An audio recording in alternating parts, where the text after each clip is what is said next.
এমন এক কাপড় যা এতই সূক্ষ্ম যে পুরো একটি শাড়ি সহজে একটি আংটির ভেতর দিয়ে পার হয়ে যেতে পারে। শুধু তাই নয়, এই কাপড় এত হালকা ছিল যে অনেক সময় দূর থেকে দেখে মনে হতো মানুষটি যেন কিছুই পরেনি।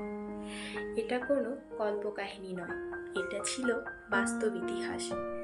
শত শত বছর আগে বাংলার ঢাকায় তৈরি হতো পৃথিবীর সবচেয়ে সূক্ষ্ম এবং মূল্যবান কাপড়, যা ঢাকাই মসলিন।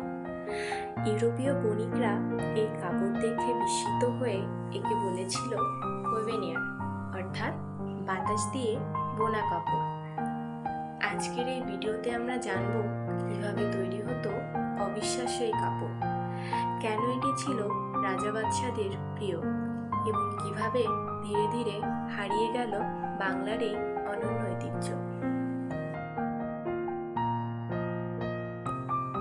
মসলিন ছিল পৃথিবীর সবচেয়ে সূক্ষ্ম হাতে বোনা সুতি কাপড়।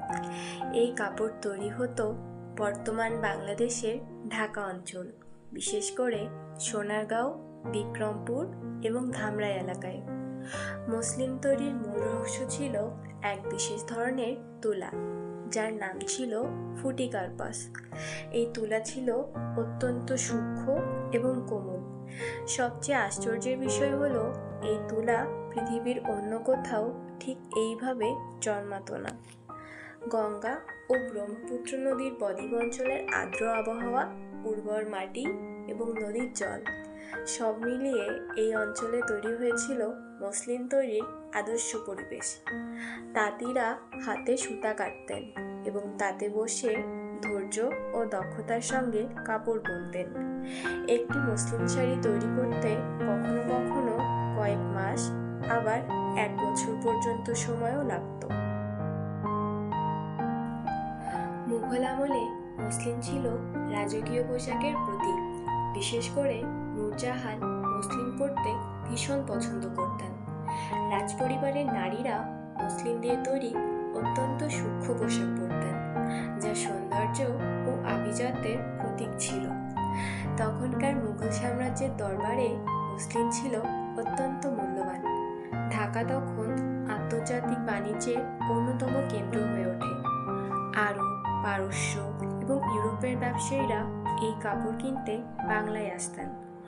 অনেক সময় একটি মসলিনের দাম ছিল সোনার সমান। মসলিন তৈরির কাজ ছিল অত্যন্ত কঠিন ও সময় সাপেক্ষ। তাঁতিরা সাধারণত ভোরবেলা বা রাতের আর্দ্র আবহাওয়ায় সুতা কাটতেন, কারণ দিনের শুকনো হাওয়ায় সূক্ষ্ম সুতা ছিঁড়ে যেতে পারত। প্রথমে তুলা থেকে খুব সূক্ষ্ম সুতা তৈরি করা হতো। এরপর সেই সুতা দিয়ে ধীরে ধীরে তাতে বসে কাপড় বোনা হতো। এই কাজের জন্য প্রয়োজন ছিল অসাধারণ ধৈর্য, দক্ষতা এবং মনোযোগ। এই কারণেই মসলিন শুধু কাপড় ছিল না, এটি ছিল এক ধরনের 1757 সালের পলাশীর যুদ্ধ বাংলার ইতিহাসে এক গুরুত্বপূর্ণ মোড়। এই যুদ্ধের পর বাংলার শাসনভার চলে যায় ব্রিটিশ ইস্ট ইন্ডিয়া কোম্পানির হাতে। ব্রিটিশরা বুঝতে পারে যে বাংলার মসলিন ইউরোপের কাপড় শিল্পের জন্য বড় প্রতিদ্বন্দ্বী। তখন ইংল্যান্ডে শিল্প বিপ্লব শুরু হয়েছে এবং মেশিনে তৈরি কাপড় বাজারে আসছে, কিন্তু বাংলার হাতে বোনা মসলিন গুণমান ও সূক্ষ্মতায় ছিল অনেক এগিয়ে। ফলে ব্রিটিশরা ভারী কর আরোপ করে এবং তাঁতিদের কম দামে কাপড় বিক্রি করতে বাধ্য করত। ধীরে ধীরে এই শিল্প দুর্বল হয়ে পড়ে। 19 শতকের দিকে প্রায় সম্পূর্ণ বিলুপ্ত হয়ে যায় মসলিন শিল্প। ফুটিকার্পাস তুলাও প্রায় হারিয়ে যায়। অনেক তাঁতি তাদের পেশা ছেড়ে অন্য কাজ করতে বাধ্য হন। একসময় যে ঢাকাই মসলিন ছিল বিশ্বের গর্ব, তা ধীরে ধীরে ইতিহাসের পাতায় সীমাবদ্ধ হয়ে পড়ে। তবে আজ আবার সেই ঐতিহ্য ফিরিয়ে আনার চেষ্টা চলছে। বাংলাদেশের গবেষকরা হারিয়ে যাওয়া ফুটিকার্পাস তুলা পুনরুদ্ধারের চেষ্টা করছেন। 2020 সালে ঢাকাই মসলিনকে জিআই পণ্য হিসেবে স্বীকৃতি দেওয়া হয়েছে। এটি বাংলার ঐতিহ্যকে আবার নতুন করে পরিচিত করে তুলেছে বিশ্বের কাছে।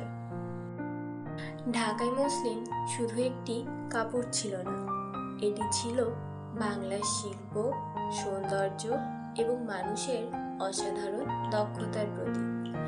সময়ের সঙ্গে অনেক কিছু হারিয়ে যায়, কিন্তু ইতিহাসের গর্ব কখনো পুরোপুরি মুছে যায় না।